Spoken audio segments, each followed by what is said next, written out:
Welcome to వైఏ భక్తి channel. ఈరోజు వీడియోలో తెలంగాణలోని మెదక్ జిల్లా పాపన్నపేట మండలంలోని నాగసానిపల్లి గ్రామంలో ఏడుపాయల దుర్గమ్మ తల్లి ఆలయం గురించి తెలుసుకుందాం. ఈ ఆలయం మంజీరా నది ఒడ్డున ఉంది. ఇది 7 శాఖలుగా చీలిన నది ప్రవాహం వలన ఏడుపాయలు అనే పేరు పొందింది.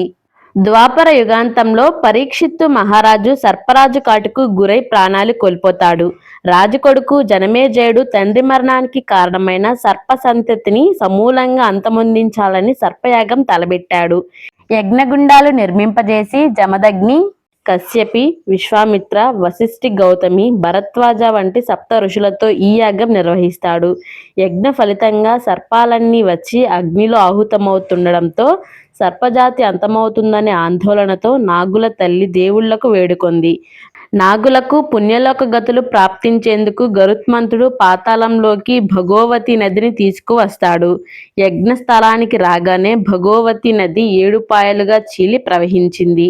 సర్పయజ్ఞ గుండాలను ముంచుతూ ఓ పాయ రాతి గుహలోకి వెలిసి దుర్గామాత పాదాలను తాకుతూ గోదావరిలో కలిసింది. 7 ఋషులతో యజ్ఞం చేయడం, గంగానది 7 పాయలుగా చీలి ప్రవహించడం వలన 7 పాయలు అని ఈ చరిత్రతో అమ్మవారికి 7 పాయల దుర్గామాత అనే పేరు వచ్చింది. 12వ శతాబ్దంలో నిర్మించిన 7 పాయల వనదుర్గా భవానీ ఆలయం ఈ ప్రాంతంలోని అత్యంత ప్రసిద్ధమైన మరియు శక్తివంతమైన యాత్రికుల గమ్యస్థానాలలో ఒకటి. నల్లరసపు రాతితో చెక్కి కొట్టొచ్చినట్లుండే దుర్గామాత రూపంలో అమ్మవారు ఉంటారు. ప్రతి సంవత్సరం మహాశివరాత్రి నాడు 7 పాయల జాతర జరుగుతుంది. తెలంగాణ, ఆంధ్రప్రదేశ్, కర్ణాటక, మహారాష్ట్రల నుంచి భక్తులు వస్తారు. మంజీరా నదిలో పుణ్యస్నానాలు చేసి అమ్మవారిని దర్శించుకుంటారు. మహాశివరాత్రి 3 రోజులు ఘనంగా జరుగుతుంది. దసరా ఉత్సవాలు ప్రత్యేకంగా జరుగుతాయి. భక్తులు అమ్మవారికి బోనాలను సమర్పిస్తారు. ఈ ఆలయంలో రాతి గుహలో దుర్గమ్మ పాదాలు వెళ్లిపోయిన ప్రదేశం. ఒక నదిపాయ దీన్ని తాకుతూ ప్రవహిస్తుంది. ఈ ఆలయాన్ని దర్శించుకుంటే సంతాన ప్రాప్తి కలుగుతుందని భక్తుల నమ్మకం.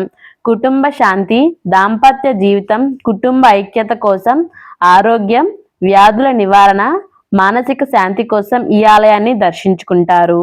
ఈ శక్తివంతమైన క్షేత్రంలో దర్శనం చేసుకుని మనసులోని కోరికలు ప్రార్థన చేస్తే కోరికలు త్వరగా నెరవేరుతాయని భక్తుల విశ్వాసం. ఎలాంటి న్యాయబద్ధమైన కోరికలు కోరినా అమ్మవారు వెంటనే తీరుస్తారని భక్తుల నమ్మకం.